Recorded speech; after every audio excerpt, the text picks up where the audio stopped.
إن الحمد لله نحمده ونستعينه ونستغفره ونعوذ بالله من شرور أنفسنا ومن سيئات أعمالنا من يهده الله فلا مضل له ومن يضلله فلا هادي له وأشهد أن لا إله إلا الله وحده لا شريك له وأشهد أن محمدًا عبده ورسوله أرسله بالحق بشيرا ونذيرا أما بعد فإن خير الحديث كتاب الله وخير الهدي هدي محمد صلى الله عليه وسلم وشر الأمور محدثاتها وكل محدثة بدعة وكل بدعة ضلالة وكل ضلالة في النار.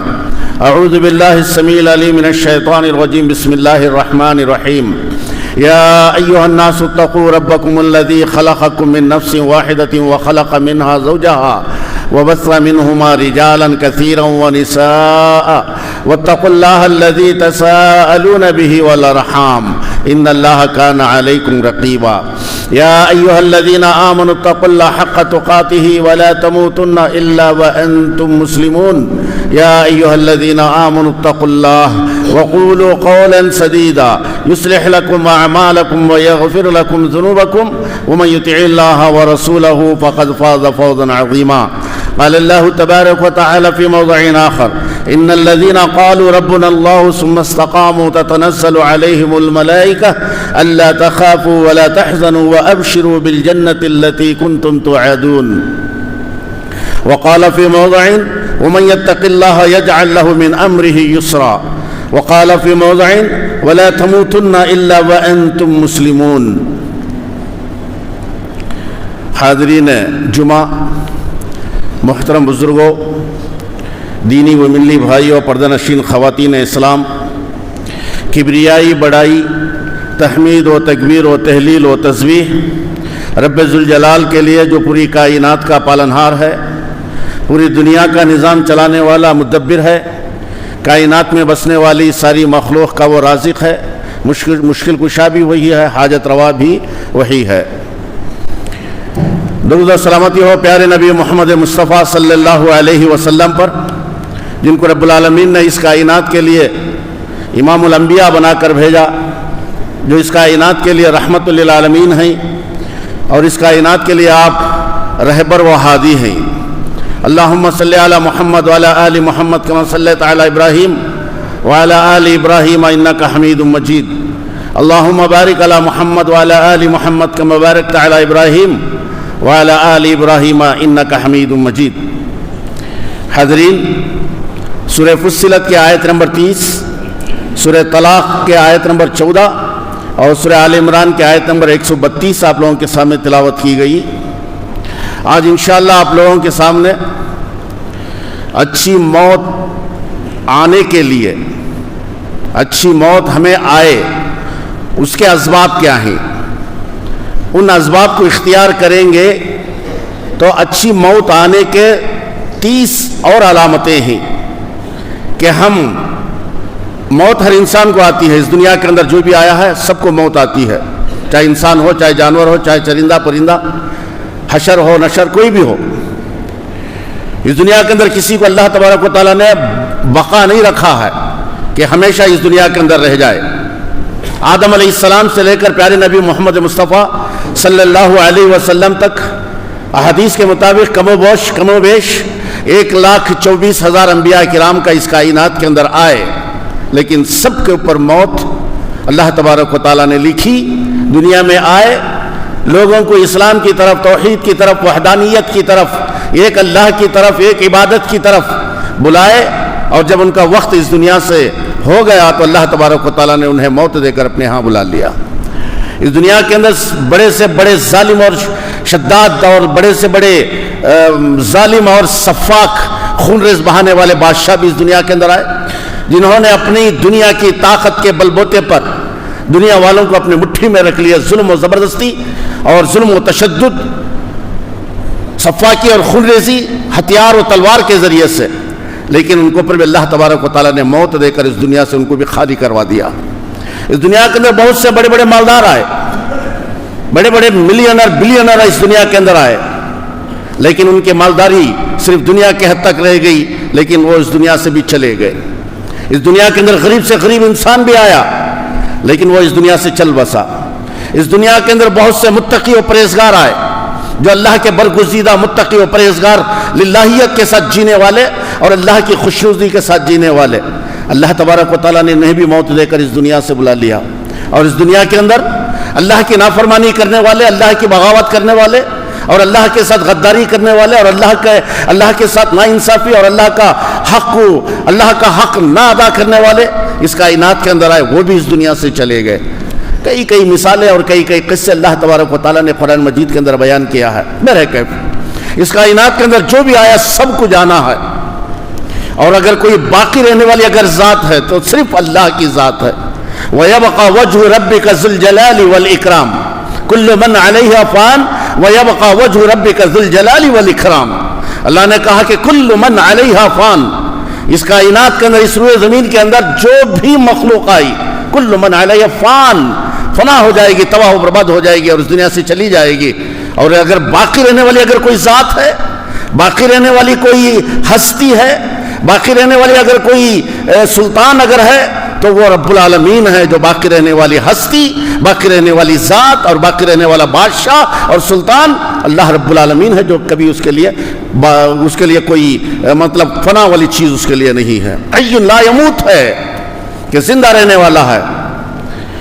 تو اب ہم یہ سوچنا چاہیے کہ دنیا کے اندر انسان جب آیا، جو جیے ہی کہ کیسے جیا انسان، یہ بڑی بات نہیں ہے کہ انسان کیسے جیا، لیکن سوچنے والی بات یہ ہے کہ انسان مرا کیسے، موت کیسے آئی اس کے اوپر۔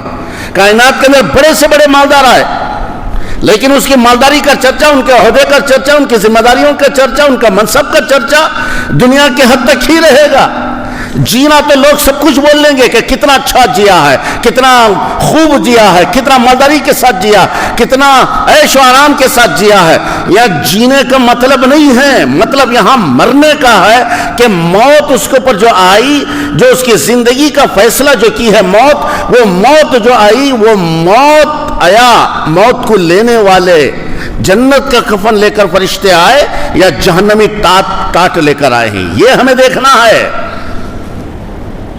موت کے فرشتے جو آئے ہیں، وہ فیصلہ جو موت کا فیصلہ جو اس انسان پر ہوا ہے، کیا وہ اس موت کے فیصلہ اسے جنت کے راہ کی طرف لے کر جا رہا ہے یا جہنم کی راہ کی طرف لے کر جا رہا ہے؟ موت کا فیصلہ جس انسان پر ہوا ہے تو وہ موت اس کے لیے اللہ کے یہاں اس کے علیین میں اس کا شمار ہوتا ہے یا سجین میں اس کا شمار ہوتا ہے۔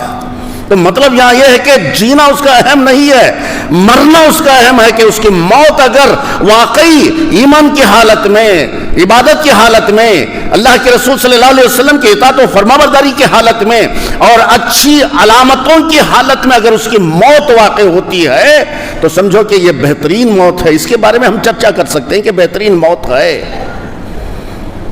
ہم اس کے بارے میں چرچا نہیں کریں گے۔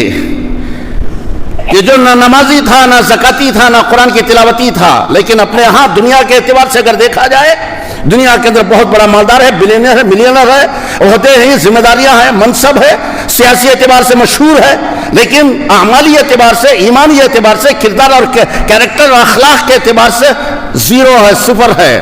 ہمیں اس کی چرچے کی ہمیں ضرورت نہیں ہے، اس کا معاملہ اللہ تعالیٰ کے ساتھ ہے۔ ہمیں اگر خوش ہونا ہے ہمارے بھائی کے حق میں، ہمارا مسلمان بھائی اگر کسی کی موت واقع ہوتی ہے، ہمیں اس بات پر خوش ہونا چاہیے، چلو الحمدللہ ایمان کی حالت میں اس کی موت واقع ہوئی ہے، الحمدللہ اطاعت و فرما برداری میں اس کی موت واقع ہوئی ہے، الحمدللہ عبادت میں اس کی موت واقع ہوئی ہے، الحمدللہ تلاوت قرآن میں، نماز میں، ذکر و اذکار میں، روزی کی حالت میں، صدقے میں یا عمرے میں، طواف کرتے ہوئے، صفا مروہ سعی کرتے ہوئے، حج کے اندر، مینا کے اندر، عرفات کے اندر، مزدلفہ کے اندر، ایسے جگہوں پر جو بابرکت جگہیں ہیں، ان جگہوں پر اگر موت واقع ہوتی ہے تو ہمیں خوش ہونا چاہیے، چلو الحمدللہ اچھی موت واقع ہوئی ہے، اچھی علامت والی موت اسے آئی ہے۔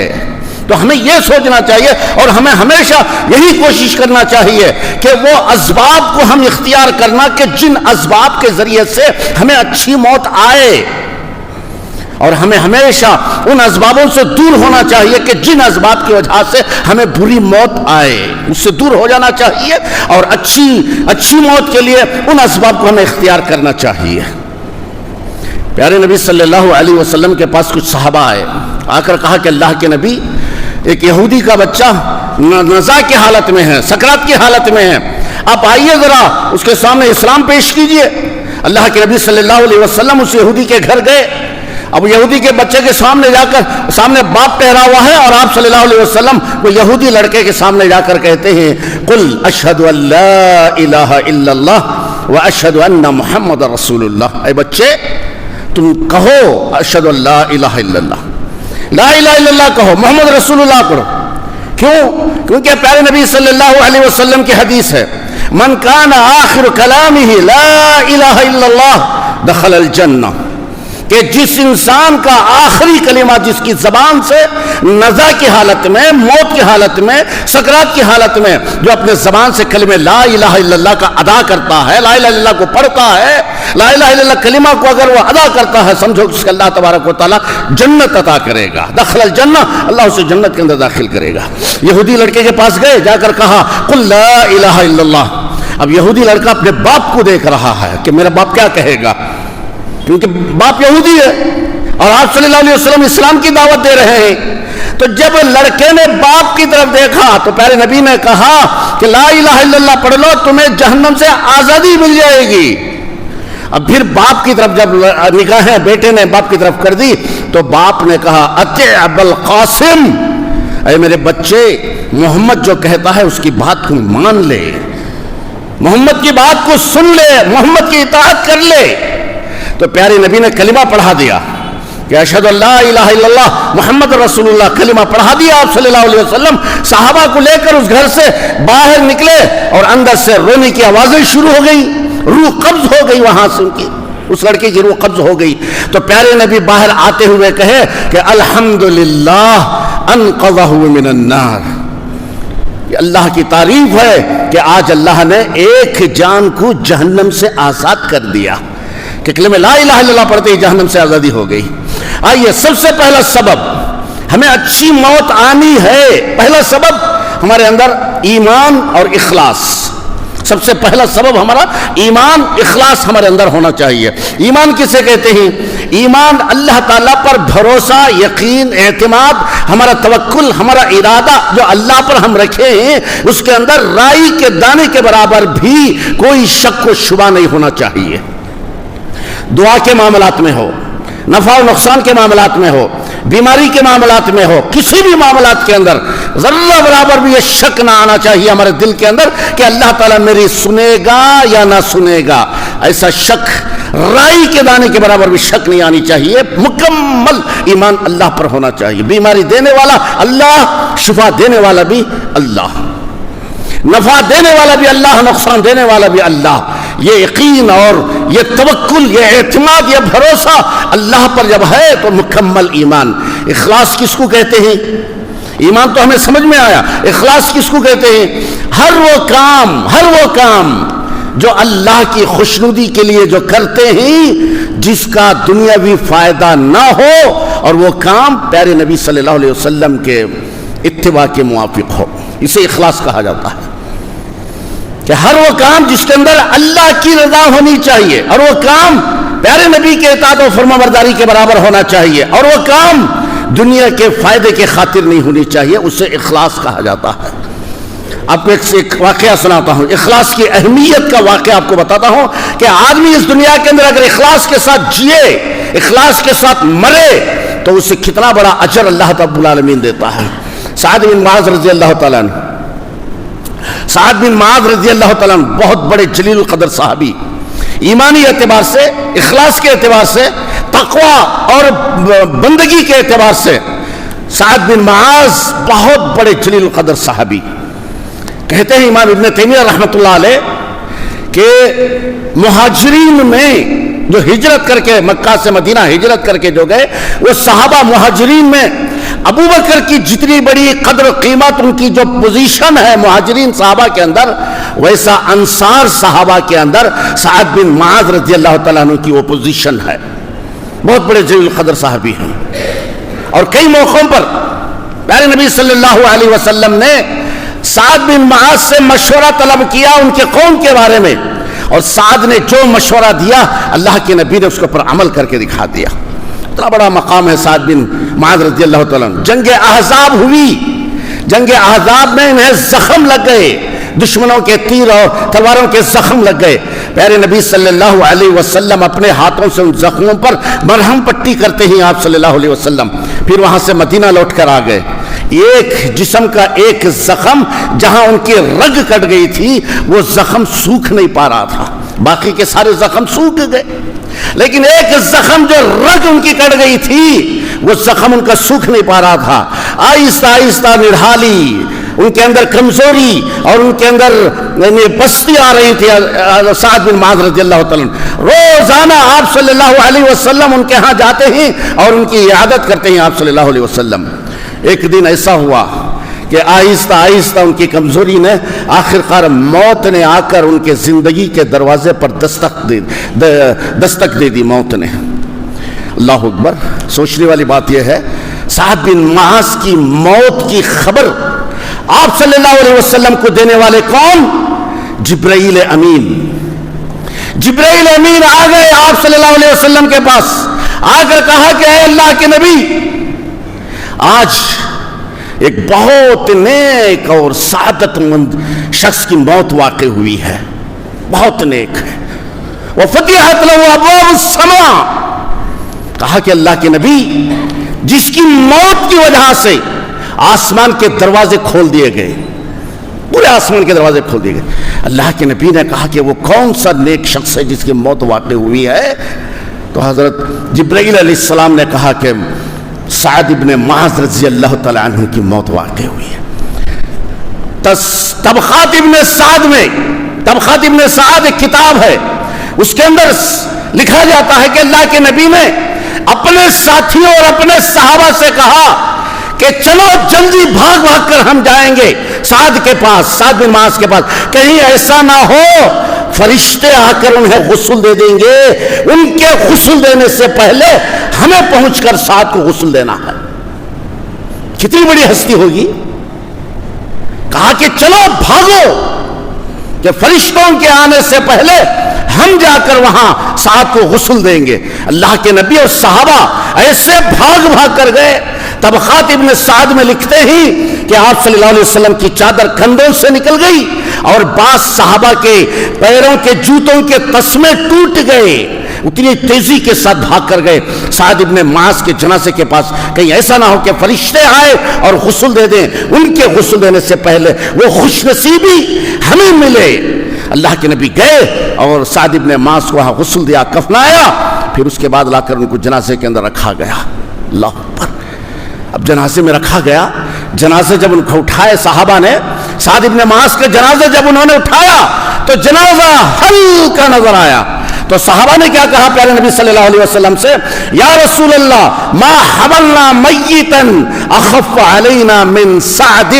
اللہ کے نبی، آج تک ہم اتنے جنازے اٹھائے ہیں، ہم نے اتنے جنازوں کو اپنے کندھوں پر اٹھا کر لے کر گیا، لیکن یہ سارے جنازوں میں سب سے ہلکا جنازہ سعد ابن معاذ کا ہے. تو اللہ کے نبی نے کہا کہ کیوں نہیں ہلکا ہوگا کہ سعد کے جنازے میں اللہ رب العالمین نے 70,000 فرشتوں کو اللہ نے اس کے جنازے کے اندر اتارا ہے. سعد ابن معاذ کے جنازے میں کھندا دینے کے لیے آئے، آسمان سے 70,000 فرشتے لے کر جا رہے ہیں. فرشتوں کے کھندوں پر سے، صحابہ کے کھندوں پر سے سعد ابن معاذ کا جنازہ جا رہا ہے. اور اتنا ہی نہیں، پیارے نبی نے کہا اہتز العرش لموت سعد ابن معاذ. پیارے نبی نے کہا کہ اللہ کا عرش ہل گیا سعد ابن معاذ کی موت سے. اللہ کا عرش جس پہ اللہ تعالیٰ بیٹھا ہوا ہے، اللہ کا عرش ہل گیا. ان کی تقوی، ان کی پرہیزگاری، ان کا ایمان، ان کا توکل اور ان کا بھروسہ و اعتماد اللہ تعالیٰ پر کہ کتنے ان کے اخلاص کی اللہ تبارک و تعالیٰ نے یہ خیر و برکت فرشتوں کے ذریعے سے ان کی جنازے کی جنازہ اور جنازے کو قبرستان کی طرف لے کر جایا گیا. اللہ اکبر. یہ اخلاص کی وجہ سے یہ ساری چیزیں ہمیں اس کے اندر ملتی ہیں. دوسرا سبب، آدمی سچا ہونا چاہیے. آدمی سچا ہونا چاہیے. سچا کس اعتبار سے؟ آدمی زبان کا سچا ہونا چاہیے، بدن کا سچا ہونا چاہیے، کردار کا سچا ہونا چاہیے، اخلاق کا سچا ہونا چاہیے، آنکھوں کا سچا ہونا چاہیے، کان کا سچا ہونا چاہیے، اور وہ انسان اپنے رب کے ساتھ سچا ہونا چاہیے، پیارے نبی محمد کے ساتھ سچا ہونا چاہیے، قرآن کے ساتھ سچا ہونا چاہیے، حدیث کے ساتھ سچا ہونا چاہیے، اور اسلامی احکام کے ساتھ سچا ہونا چاہیے۔ کہیں ایسا نہ ہو کہ اسلام کے کچھ احکام مجھے اچھے لگے میں عمل کر لوں اور کچھ احکام میرے خلاف آئے تو میں چھوڑ دوں، یہ سچا نہیں ہے۔ ایمان میں سچا ہونا چاہیے، ہر معاملے کے اندر آدمی سچا ثابت ہو، دنیاوی معاملات کے اندر اپنے گھر کے لیے سچا، اپنے دوستوں کے لیے سچا، اپنے رشتہ داروں کے لیے سچا، اپنا سوسائٹی اور اپنے ماحول کے لیے وہ سچا ثابت ہونا چاہیے، اپنے کاروبار میں سچا، اپنی تجارت اور اپنے بزنس میں سچا ہونا چاہیے۔ ہر معاملے کے اندر وہ انسان سچا ثابت ہو تو اس کی موت بھی اچھی موت آئے گی۔ کیا کہا اللہ تبارک و تعالیٰ نے؟ ھذا یوم ینفع الصادقین صدقہم، آج اللہ تعالیٰ کہہ رہا ہے، قیامت کا دن کا منظر کھینچ رہا ہے اللہ تعالیٰ کہ آج سچے صادقین، سچوں کو ان کی سچائی کا بدلہ آج نفع کی شکل میں اللہ تبارک و تعالیٰ ان کو دے گا۔ یہ دوسرا سبب۔ آئیے تیسرا سبب ہمارے اس کے اندر کیا ہونا چاہیے؟ تیسرا سبب استقامت۔ استقامت مطلب ڈٹ کر، جم کر، مضبوطی کے ساتھ ہم اسلام پر، ایمان پر، اطاعت پر، عمل پر، یہ مضبوطی کے ساتھ ہم رہنا چاہیے، استقامت کے ساتھ۔ کہیں ایسا نہ ہو کہ نماز پڑھنے والوں کے ساتھ مل گیا تو میں نماز پڑھ لوں، اور بے نمازی کہیں بازار میں مل گئے تو ان کے ساتھ میں تجارت کے چلا جاؤں، نماز چھوڑ دوں۔ یہ استقامت نہیں ہے، یہ اسی سے استقامت نہیں کہا جائے گا۔ رمضان آیا تو میں 5 وقت نمازی بن جاؤں اور نماز کے رمضان کے بعد میں اکا دکا نمازیں پڑھ لوں، یہ استقامت نہیں ہے۔ رمضان آیا تو میں تلاوت قرآن، پورا قرآن کمپلیٹ پڑھوں، اور جیسے رمضان ختم ہوا لے جا کر میں اپنے الماریوں میں، جزدانوں میں لپیٹ کر رکھ دوں قرآن، یہ استقامت نہیں ہے۔ رمضان آیا تو الحمدللہ صدقہ و خیرات بہت بڑھ چڑھ کر دیتے ہیں، چلو الحمدللہ، لیکن رمضان کے بعد بھی وہی عمل ہونا چاہیے۔ تمہارے پاس جتنی حیثیت ہے اتنی حیثیت کے مطابق آپ صدقہ و خیرات کریں، اسے استقامت کہا جاتا ہے۔ کبھی استقامت کے اندر ڈگمگانا نہیں چاہیے۔ استقامت ایسی چیز ہے، ایمان کے معاملے میں استقامت کتنا بھی بڑا سامنے ہمارا دشمن آ کر ہمارے گردن پر تلوار رکھ لے، جان دینا گوارا کر لیں اللہ کی راہ میں، لیکن اسلام چھوڑنا کبھی گوارا نہ کریں۔ استقامت اس کو کہا جاتا ہے۔ جانتے ہو 70-80 سال کی بڑھیا حضرت سمیہ 70-80 سال کی بڑھیا اللہ کی راہ میں جان دینا، خوشی جان دینا گوارا کر لی، لیکن اپنی زبان سے انہوں نے اسلام کا انکار نہیں کیا۔ بلال حبشی اپنے جسم پر پہاڑ کے پتھروں کو اپنے جسم پر برداشت کیا، اور انگار کے شولوں کو اپنے پیٹھ کے اوپر برداشت کیا، لیکن اپنی زبان سے انہوں نے کبھی اسلام کا انکار نہیں کہا کہ اللہ احد اللہ تعالیٰ اکیلا ہے۔ استقامت اس کو کہا جاتا ہے، استقامت اس کو کہا جاتا ہے۔ فرعون کی بیوی آسیہ موسیٰ پہ ایمان لے آئی، اللہ پر ایمان لے آئی، پتہ چلا فرعون کو، کتنی دردناکی سے موت دیا اس ذلیل اور اس دنیا کا اور اللہ کا دشمن کمبخت اور رذیل و ذلیل نے آسیہ کو جو تکلیفیں دی، ان کے ہاتھوں میں کیلے مارے گئے، پیروں میں کیلے مارے گئے۔ بندی اللہ کی ایسی ہے کہ اللہ کے آسمان کی طرف آنکھیں اٹھا کر کہہ رہی ہے کہ اللہ مجھے تیرے پاس ایک بہترین جگہ بنا دے اور اس ظالموں سے تو مجھے نجات دے دے۔ مسکرا رہی ہے اللہ کی بندی، کیونکہ اللہ تعالیٰ نے وہاں دکھا دیا مقام آسمان پر، آسیہ دنیا کی تکلیف کو برداشت کر لے، دنیا کی ایذائیں اور موت کو تو برداشت کر لے، جب تو میرے پاس آئے گی نا تو یہ تیرا مقام ہے، جنت الفردوس، جنت الفردوس۔ اللہ اکبر۔ ایسے تکلیفیں آئی، استقامت کے ساتھ، مضبوطی کے ساتھ رہ گئے یہ لوگ۔ جب استقامت آ گئی تو مضبوطی کے ساتھ رہے، اور اس دنیا سے جب گئی تو جنت کی بشارت لے کر گئی اس دنیا سے۔ یہ استقامت ہمارے اندر ہونا چاہیے۔ آئیے چوتھا سبب اس کے اندر بتایا جاتا ہے کہ اللہ کا ڈر و خوف سے توبہ کرنا چاہیے۔ ہر دن، ہر گھڑی، ہر لمحہ، ہر آن، ہر وقت ہماری زبانوں سے توبہ ہونا چاہیے۔ اللہ سے استغفار ہونا چاہیے. استغفار, استغفراللہ استغفراللہ اللہم اغفر لی, اے اللہ تو مجھے معاف کر دے, واتوب الیہ, میں تیرے طرف توبہ کرتا ہوں. اللہ کے سامنے توبہ کریں. جانتے ہو توبہ کون کرے گا؟ ہاں, توبہ وہ انسان کرے گا جس کے دل میں اللہ کا ڈر پیدا ہو. جس کے دل میں اللہ کا ڈر پیدا ہو وہ شخص توبہ کرے گا, اور جس کے دل میں اللہ کا توبہ نہیں, اللہ کا ڈر نہیں ہے, وہ انسان کبھی توبہ نہیں کر سکتا. محدث, بہت بڑے محدث ہیں, نذیر حسین محدث دہلوی کہا جاتا ہے انہیں. ان کا شاگرد ان کے کلاس میں آ کر حدیث سیکھتا تھا. ایک محلے کے سڑک سے گزر کر دلی کے ایک سڑک سے گزرتے ہوئے نذیر حسین محدث کے درس میں آ کر ایک لڑکا, نوجوان لڑکا بیٹھا کرتا تھا اور اپنے استاذ کو کھانا لے کر لایا کرتا تھا. جس سڑک سے گزر کر آتا ہے وہاں ایک عورت ہمیشہ اس کے اوپر نگاہ ڈالی تھی کہ اس نوجوان سے مجھے بدکاری کرنی ہے, اس نوجوان سے مجھے زنا کروانا ہے. ہر ہمیشہ اس کے اوپر نگاہ ڈالی, پھسلاتی تھی, بہکاتی تھی, اس کے اوپر اپنے تیریں چلاتی تھی, اپنے چالیں چلاتی تھی, اپنی نزاکتیں چلاتی تھی.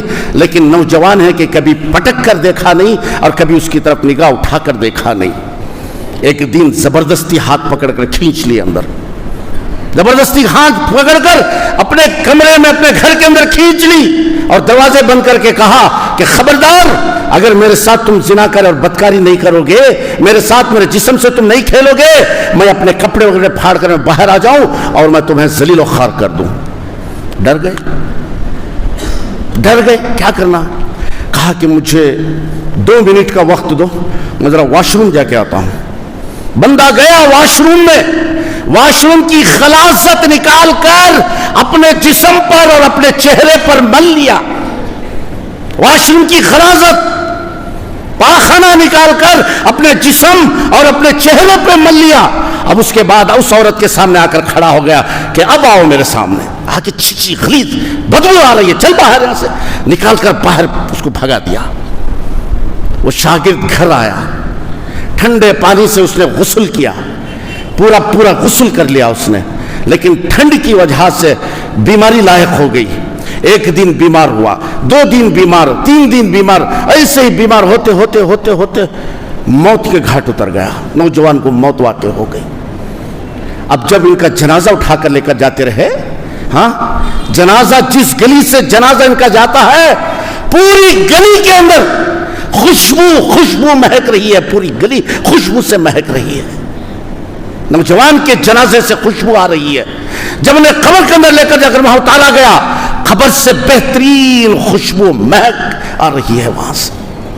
دوسرے شاگردوں نے نذیر حسین محدث دہلوی سے پوچھا کہ اس کی سڑک پوری خوشبو سے معطر ہو گئی, اور ہم جب قبر میں اترے ہیں قبر سے اتنی خوشبو آ رہی ہے.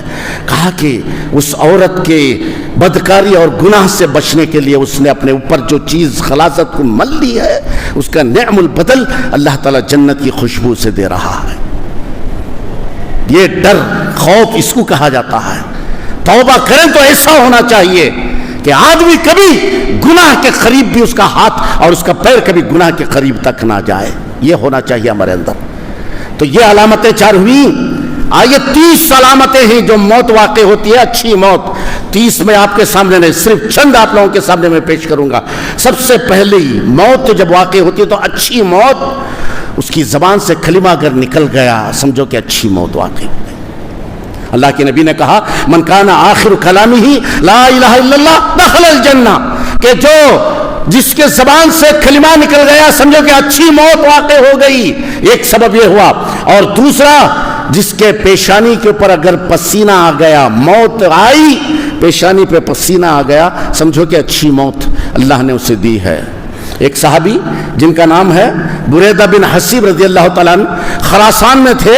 خراسان کے ایک مسلم گھرانے کے اندر ایک آدمی کی عیادت کے لیے گئے, اور جاتے ہی ان کی موت واقع ہو گئی. ان کے پیشانی کے اوپر پسینہ تھا. تو اس وقت اس صحابی نے کہا, اللہ کے نبی کی روایت انہوں نے بیان کیا, المؤمن یموت بعرق الجبین, مومن جب مومن پیشانی پر پسینے کے اثرات سے مرتا ہے. یعنی مومن کی جب موت واقع ہوتی ہے اس کے پیشانی کے اوپر پسینہ رہتا ہے. آئیے تیسری علامت کیا ہے؟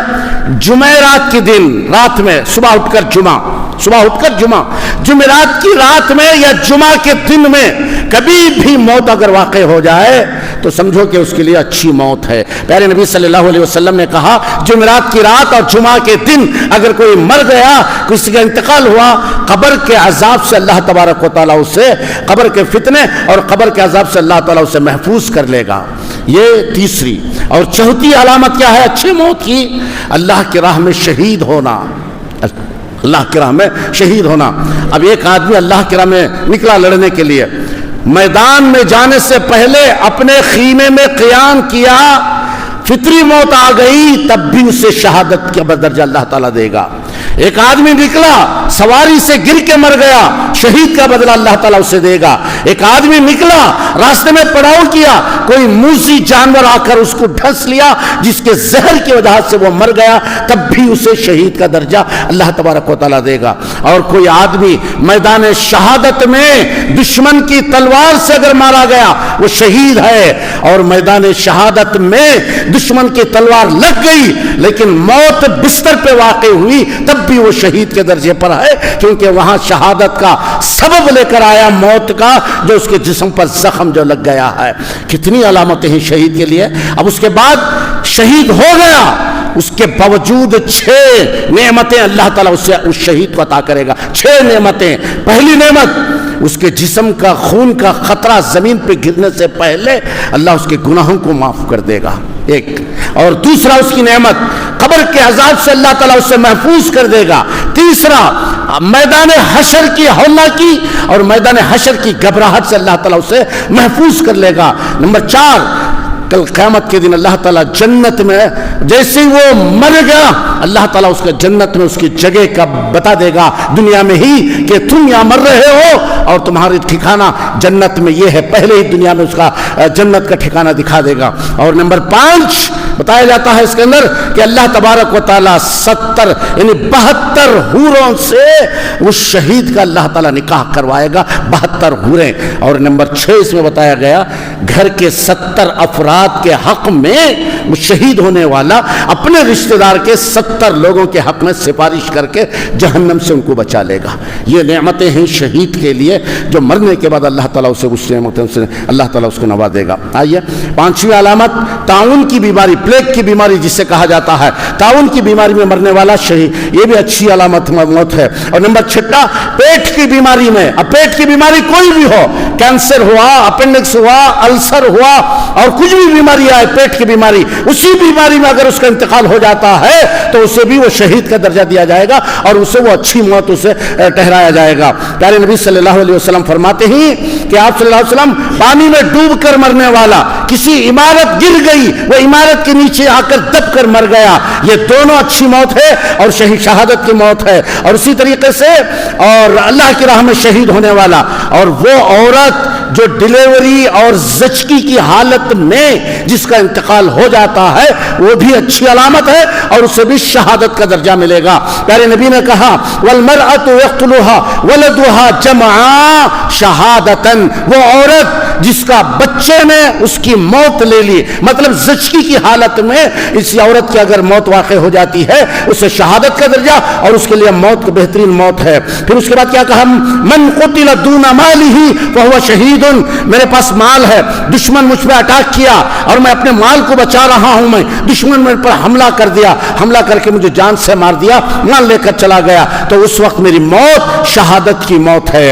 ومن قتل دون اهله فهو شہید، جو اپنے گھر کی عزت بچانے کے لیے، اپنے گھر والوں کی جان، ان کی عزت بچانے کے لیے دشمنوں کے سامنے اپنی جان دے دیتا ہے تو اس وقت جو مرتا ہے گھر والا اس کی موت شہادت کی موت ہے اور اچھی موت ہے. ومن قتل دون دینہ فهو شہید، اور جس نے دین کا دفاع کرتے ہوئے، دین کا ڈیفنس کرتے ہوئے اگر کوئی مرا گیا تو اس کی موت شہید کی موت ہے اور اللہ تعالیٰ اسے بہتر علامت کی موت دے گا. ومن قتل دون دمہ فہو شہید، اور کوئی اپنی جان کی حفاظت کے لیے دفاع کر رہا ہے، کوئی مار رہا ہے دشمن آ کر، اپنی جان کی دفاع کرنے کے لیے ڈیفنس کر رہا ہے، لیکن سامنے والے نے مار دیا تو اس کی موت شہید کی موت ہے، اور اس کی موت اچھی موت واقع ہوتی ہے۔ آئیے اس کے بعد پھر کیا کہا پیارے نبی، آخری بات اس کے اندر بتایا کہ وہ نیک اعمال جو ایمانی حالت میں کرتے ہوئے جو مارا گیا، جس کے انتقال ہو گیا، وہ اس کے لیے اچھی موت ہے۔ 3-4 دن پہلے ہمارے اس مصلی کے، اس مسجد کے مصلی صاحب، جن کا نام سلیم ہے، کہ اگر ایمان کے اندر شرک و ملاوٹ اگر نہیں ہے، بدعت و خرافات سے دور ہیں، تو سمجھو کہ نماز کی حالت میں جب مرے ہیں تو ان کے لیے اچھی موت ہے۔ پیارے نبی نے کہا ایمان کی حالت میں نیک اعمال کرتے ہوئے، جس کے اندر آپ نے صدقے کا تذکرہ کیا، زکوٰۃ کا تذکرہ کیا، اور روزے کا تذکرہ کیا، حج کا تذکرہ کیا، نمازوں کا تذکرہ کیا، آپ نے ایمان کی حالت میں ان اعمال کے اندر اگر کسی کی موت واقع ہوتی ہے، وہ اس کے لیے بہترین موت ہے جو ان اچھے اعمال کے اندر جس کی موت واقع ہوئی ہے۔ تو محترم بزرگوں اور دوستو، یہ چیز اسباب وہ ہیں، اسباب ایمان و اخلاص، استقامت، توبہ اور للہیت، یہ اسباب ہے۔ ان اسباب پہ ہم زندگی گزار لے تو ہماری موت آخر ہونے کی اور بھی 15-20 علامتیں ہیں اچھی موت کی، جس سے ہم کبھی انشاءاللہ آپ لوگوں کے سامنے واضح کریں گے۔ یہ چیزیں اگر آ گئیں تو سمجھو کہ اچھی موت ہمارے لیے واقع ہو جائے گی۔ آئیے آخری بات، ایک اہم بات بتا کر میں اپنی بات ختم کر دوں۔ کوئی آدمی اگر 10 مرتبہ حج کر لے، کتنے؟ 10 مرتبہ حج کر لے، 20 مرتبہ عمرے کر لے، 20 مرتبہ عمرے کر لے، نمازیں پڑھ کر جس کے پیشانی پہ گھٹے پڑ گئے ہیں، کمر جھک گئی ہے، دیکھنے میں بہت متقی و پرہیزگار ہے، پہلی صف میں رہنے والا، تلاوت قرآن کرنے والا، لیکن اللہ کی قسم کھا کر کہتا ہوں کہ رب ذوالجلال کی قسم، اس کے دل میں رائی کے دانے کے برابر اگر شرک ہے، رائی کے دانے کے برابر اگر شرک ہے، پہلی صف میں سجدے کی حالت میں بھی اگر اس کی موت واقع ہوئی، وہ موت اس کے لیے فائدہ مند نہیں ہے۔ سن رہے ہو کہ شرک رائی کے دانے کے برابر بھی اگر شرک ہے، اور عمرے پہ عمرے، حج پہ حج کر لیا، نمازوں پہ نمازیں پڑھ لیا، ذکر و اذکار، تلاوت قرآن سب کچھ کر لیا، لیکن دل میں یہ ارادہ ہے، دعا یہاں بھی قبول ہوتی ہے، درگاہ پہ بھی قبول ہوتی ہے، یہ ارادہ کر کے اگر نماز پڑھ رہا ہے، سجدے کی حالت میں بھی اگر موت واقع ہو گئی تو وہ شرک کی موت ہے۔ اللہ تعالیٰ نہ اس کے عمرے، نہ حجیں، نہ اس کا سجدہ، نہ اس کی نمازیں، کوئی اعتبار نہیں ہے۔ وہ موت بری موت ہے، وہ علامت بری علامت ہے۔